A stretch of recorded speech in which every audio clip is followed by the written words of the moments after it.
In favor shall say aye. Aye. Any opposed? The substitute is before us. Thank you.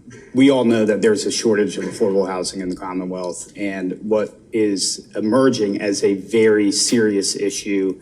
In fact, I just heard from two housing providers just last week that are looking at potentially having to sell affordable housing properties to stay afloat, is that costs of business are increasing. Well, the problem we're trying to solve is that these properties are not being assessed correctly. And as a result of that incorrect assessment, the developers of these properties have fewer resources to invest in more affordable housing. So the background of this is that there are three ways to assess real property, but there's been they are the income approach, the cost approach, and the sales approach. And there's been a recognition in our body and generally that if you are an affordable housing property, that you should be assessed using the income approach because you tend to not be producing your maximum fair market value. You're providing affordable housing.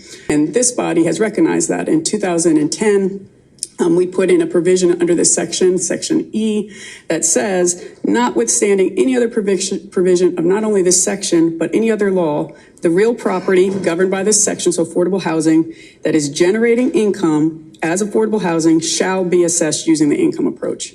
The problem that I'm trying to fix is that in that same section, at the very end, it says, but you also, it's just like a throw-in line. When you're doing the income approach, you can base it on other parts of the section. It creates like a logical fallacy to within the same paragraph saying, you need to disregard all other sections. You can, and then say also regard them. And people are using that to basically decide whatever assessment value approach they want. And I have heard, the Housing Alliance has brought this bill. I have spoken to many property owners. I believe you all received emails from some of them. One of them says that he owns properties across the Commonwealth, southern, urban, and he has, I think, 17 different cases going right now where he is trying to get an income approach assessment, which is what is legally required. Thank you, Mr. Speaker. House Bill 2245, as amended, clarifies existing code that qualified income-producing affordable housing shall be assessed using the income-based approach. That is already what should occur under the law, but an oddly worded section has led contract assessors to sometimes incorrectly apply other assessment approaches.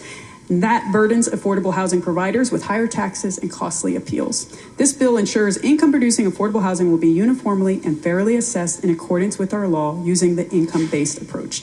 And I want to note, because the bill was a result of a lot of work with stakeholders, that the Commissioners of Revenue, VACO, and VML do not oppose. I ask that it be the will of the body to engross the bill and pass it to its third reading.